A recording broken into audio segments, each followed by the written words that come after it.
My girlfriend said, "Love can wait, but the group can't. They get me in ways you don't. Canceling our anniversary for a brand deal." I replied, "We'll see." Packed my things, closed the door, and disappeared into the night. Weeks later, when her chosen family opens my final message, they'll stare at the screen, frozen. Because beneath my last words, it reads, "Your final surprise from me is coming, right now." Hey legend, if you're new to the channel, subscribe to my channel and support me. Thank you. I'm 26, and until 3 weeks ago, I thought I had my life figured out. I had a girlfriend of 4 years, Maya, who I genuinely believed was the one.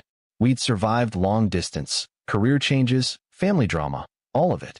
I worked remote doing financial consulting, which gave me flexibility, but also meant I was home a lot. Maya was an influencer. Not the massive kind, but she had about 200K followers and was constantly chasing that next milestone, that next collaboration that would change everything. Our 4th anniversary was supposed to be on a Saturday. I'd planned everything 2 months in advance, booked this cabin upstate that she'd been eyeing forever, arranged for her favorite restaurant to cater a private dinner, even got her the vintage Cartier bracelet she'd been subtly showing me on her phone for months. I'm talking a $4,000 investment, but it was our anniversary. It mattered. The Monday before, she came home from a content creation meetup with her crew, 5 other influencers she'd bonded with over the past year. They called themselves The Collective. I called them parasites, but only in my head. She was glowing, bouncing around our apartment. "Babe, the most insane opportunity just came up," she said, not even taking off her shoes. "A beauty brand wants The Collective to do a sponsored weekend retreat. All expenses paid, and they're offering each of us $15,000 for content. But it's this Saturday through Monday." I looked up from my laptop. "This Saturday? Maya, that's our anniversary." She waved her hand dismissively. I know, but we can celebrate the weekend after. This is huge for my career. Do you know what $15,000 means? And the exposure? We've had this plan for 2 months. And this just came up today? It's time sensitive."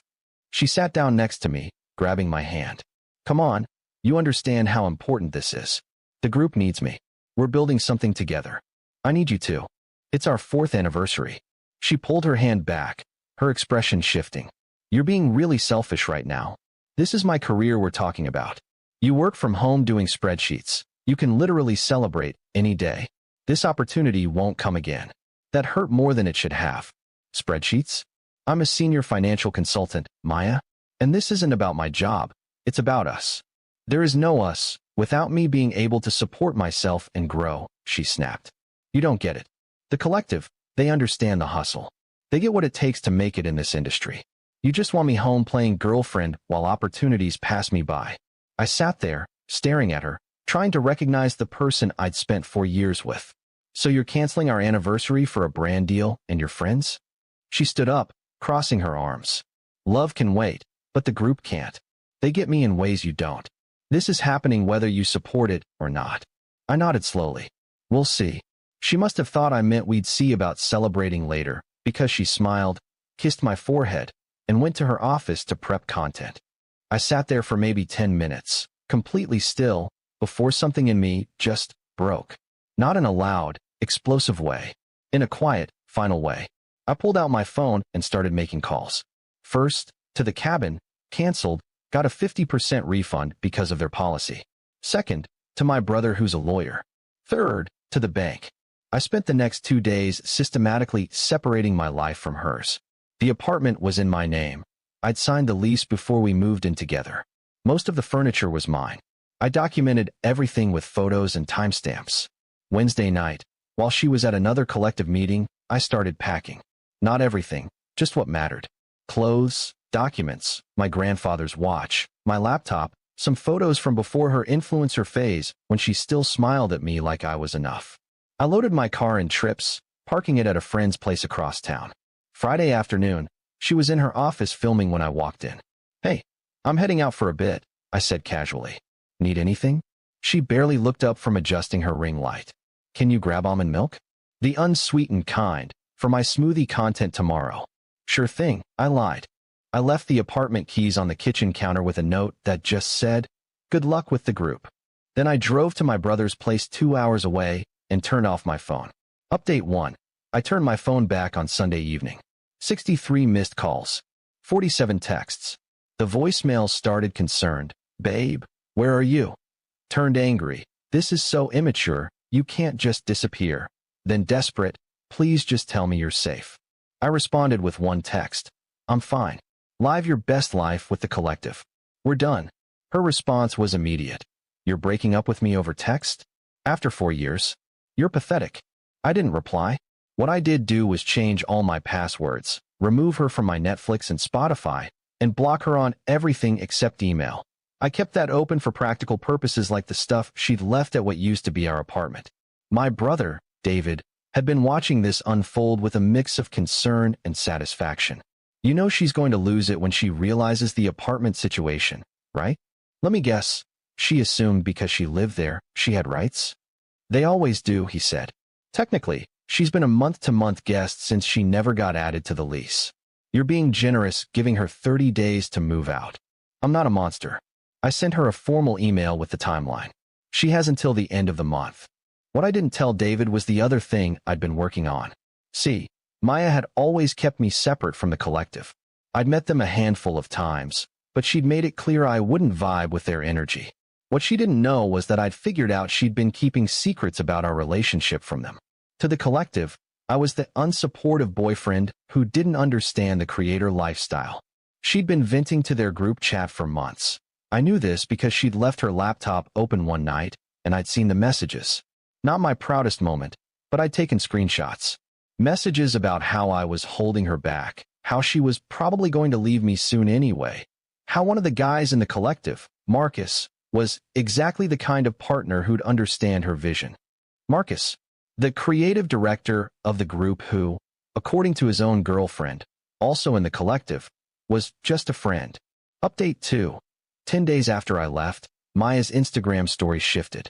Suddenly, she was posting cryptic quotes about toxic relationships and choosing yourself. The collective rallied around her with comments full of prayer hands and heart emojis. She'd spun the narrative perfectly. I was the villain who abandoned her during her biggest career opportunity. She had no idea what was coming. I'd spent those 10 days doing research. Real research. Turns out, the beauty brand Retreat was real, but the payment terms were sketchy. They were only getting $5,000 each, not $15,000, and it wouldn't be paid out for 90 days pending content performance metrics.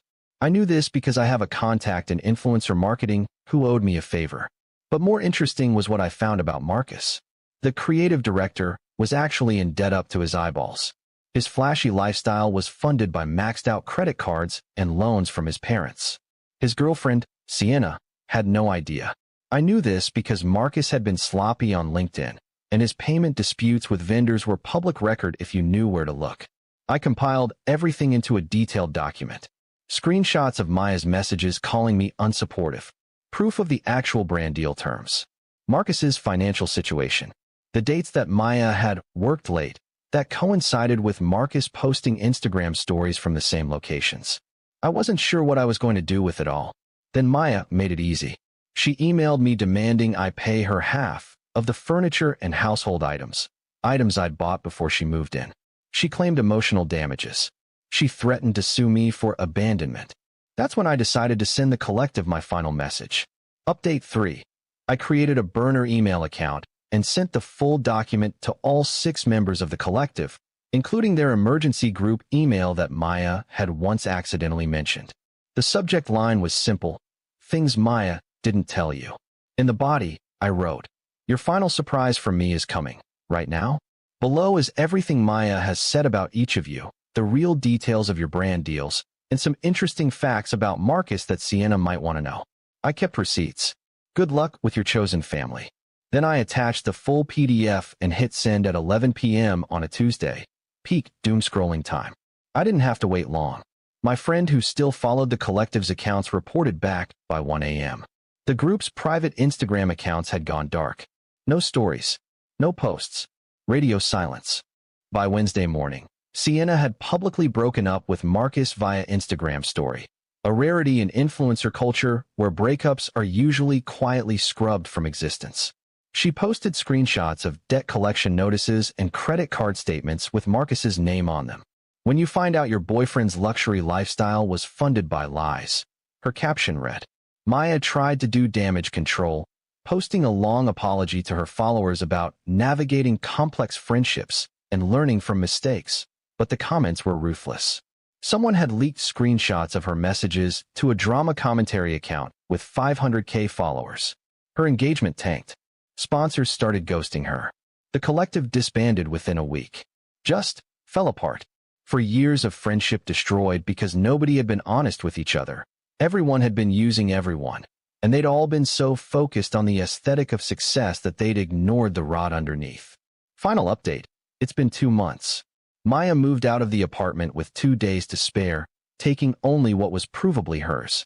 She tried to apologize once via email, a long, rambling message about how she'd lost herself in the pursuit of external validation and hoped we could heal from this together. I didn't respond. Last I heard, she's moved back in with her parents in Ohio.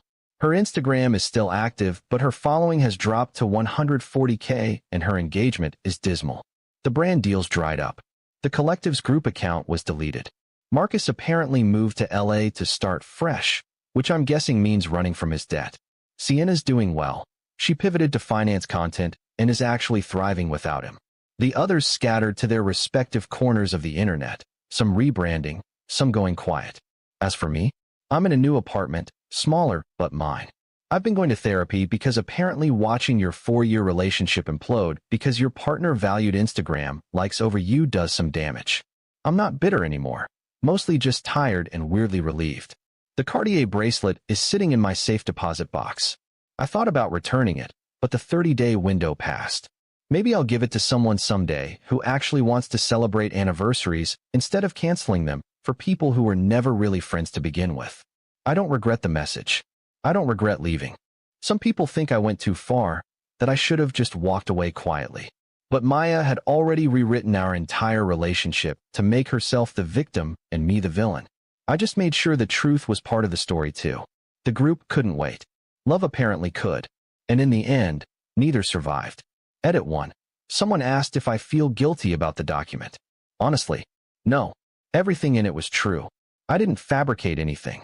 If the truth destroyed the collective, that says more about them than it does about me. Edit 2. Maya's mom somehow got my number and called to tell me I ruined her daughter's life. I told her Maya did that herself and blocked the number. Edit 3. For everyone asking about the $4,000 bracelet, no, I'm not giving it to Maya. It was a gift purchased for a relationship that no longer exists. It's mine to do with as I please.